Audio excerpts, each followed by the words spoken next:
अमरीका ते ईरान के सदरां ने मुफाहमती याददाश्त उत्ते इलैक्ट्रॉनिक दस्तखत कर दिते। वज़ीर-ए-आज़म शहबाज शरीफ की बतौर सालिस दस्तखत की तौसीक वज़ीर-ए-आज़म ने एक्स पैगाम में आखिया अमरीका ईरान मुआहिदा फौरी तौर उत्ते नाफिजुल अमल होवेगा। ईरान अपना हुर्मुज़ को दोबारा खोलेगा। अमरीका बहरी नाकाबंदी खत्म करेगा। मुआहिदा खिते विच अमन ते इस्तेहकाम की बुनियाद साबित होवेगा।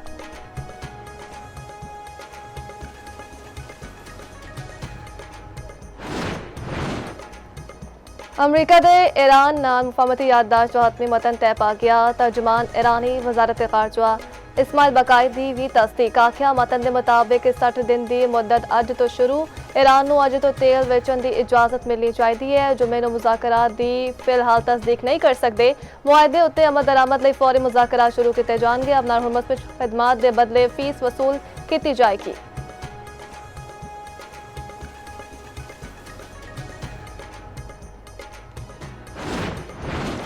अमरीकी हुकाम ने अमन मुआहदे के 14 निकात जारी कर दिते। मुआहदे विच लेबनान सने सारे मुआवजा उत्ते जंगबंदी शामिल 14 निकाती दस्तावेज नूं इस्लामाबाद मुफाहमती याददाश्त दा नां दिता गया।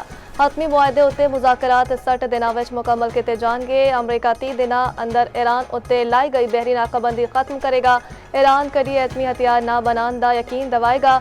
अमरीका नूं नवीं पाबंदियां या इजाफी फौज तैनात नहीं करेगा।